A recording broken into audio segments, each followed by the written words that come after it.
list. My Lords, it's a great pleasure to follow the Noble Lord Winston, and indeed our very, very acute committee chair, and to speak to my amendments 11 and 86 in this group. And I think the Noble Lord Winston, and it's a very great pleasure to follow the House's acknowledged expert, who I think set out very clearly the very major problems with this bill, and also indirectly made the arguments for the two amendments that I'm presenting here. And I think it's perhaps worth starting with my Amendment 86, which actually amends the short title of the bill, leaving out the words precision breeding and inserting genome editing. I'm very happy to debate about whether that should be gene editing or whatever, but I think the Noble Lord Winston just very clearly set out the reasons why we should not be debating a bill called precision breeding. As the Noble Lords said, there is no such thing as precision in biology. And if we think about the word precision, there are many areas of science where indeed it is appropriate and extremely useful. We think about elements of physics, we think about mechanical engineering, say. We'll be talking about going down to millimetres, micrometres, nanometres. We'll be able to look at how those might change when the temperature changes. All of those things will be eminently, entirely predictable. Physical properties, that's true of physical properties. It's not true of biological properties, as the Noble Lord Winston just fairly clearly set out. Now, I covered this issue extensively at second reading, so I'm not going to go into this at great length. But essentially, precision breeding is an advertising slogan. It's not a legal description. And I don't believe that an advertising slogan should have a place in the title of a bill. And I think it's interesting that when it was put to me that I should seek to amend the short title of the bill, a technical expert said to me, "Oh, you'll never get that through the clerks." But I think it's interesting that this went through without a murmur, and I think there is a real awareness that this bill is not properly titled. And on the point of information, you were a great deal luckier with the clerks than I was, because I tried the same tactic, but I was told quite firmly I couldn't do that.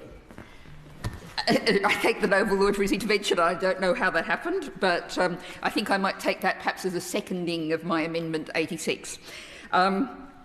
So you might say this is only the title, it doesn't matter, but this is what people will identify the bill as. And I think it's interesting. I'm going to refer to a number of times to a DEFRA press release dated the 29th of September 2021. And what that talks about all the way through is gene editing.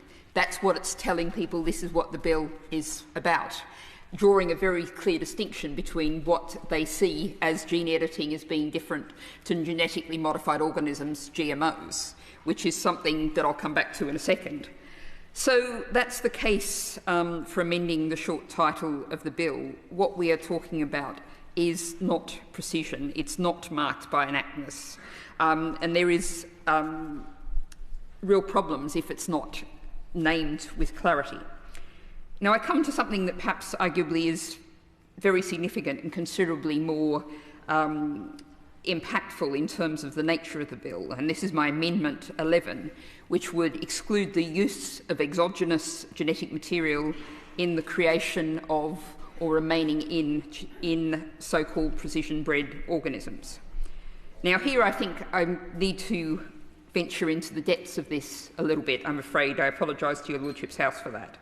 But if we look at many of the definitions that describe gene editing, they say this is simply removing genes from an organism or adding in genes from a different variety of the same organism. So that's different from genetically modified organisms, such as, and the Noble Lord Winston suggested that 30 years ago when GMOs were being debated, they kind of got a undeserved bad name. Well, I think if you look at some of the things that have been done with GMOs, for example, a salmon that combines the genes from 3 different types of fish that grows unnaturally fast, reaching adult size twice as fast as the wild relative, to be released into the environment with obviously potential massive impacts, or possibly even more indefensible, the transgenic zebrafish bred with genes from jellyfish or coral which give them a glowing effect under certain light conditions. These genetically engineered animals, which were popular in aquariums and have now escaped into the natural environment with effects we've yet to understand. So we're being reassured that gene editing is not like that. It's different, a different kind of thing. Certainly that's what the DEFRA press release of the 29th of September that I referred to earlier said. In the name of the Noble Lord George Eustace, the Minister, I quote, "Gene editing is different from genetic modification because it does not result in the introduction of DNA from other species." That is what the public is being told by the department. Now, we're going to hear in this debate a great deal about CRISPR, and I'm only going to do this once. CRISPR stands for Clustered Regularly Interspaced Short Palindromic Repeats.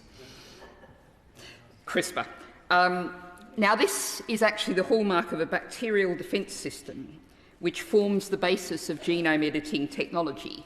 It was first discovered in archaea, which is a branch of the tree of life which itself was only discovered in 1977. So we're talking about really very recent science here. So the clue is in the description. I'm not going to go through it again. This is using the bacterial system. The key element of gene editing is the insertion of genetic material from bacteria. That material may or may not be fully removed at some point in the organism's development. And as the Noble Lord Winston, I think, set out very clearly, once you put something in, we really don't necessarily understand what impact there might be in the current generation or indeed potentially in future generations. Now, I'm going to borrow an excellent phrase from the Joint Soil Association, Friends of the Earth and GM Free's briefing on this bill. They say that the genome is more like an ecosystem than a cookbook. Personally, I tend to use the DNA is not a machine blueprint, because I think that's the metaphor, the idea of animals as machines, dating back to the philosopher René Descartes, who has a lot to answer for, still dominates far too much of our discussion. We do not have the understanding of how biology and biological systems work. We think about them as machines, and they are absolutely definitively not. So why this matters, mixing species, which is what we are still doing here with gene editing, is not generally something that happens in nature. Certainly there is horizontal gene transfer, and that's something that's of great concern, of an issue that I do a great deal of work on, of antimicrobial resistance.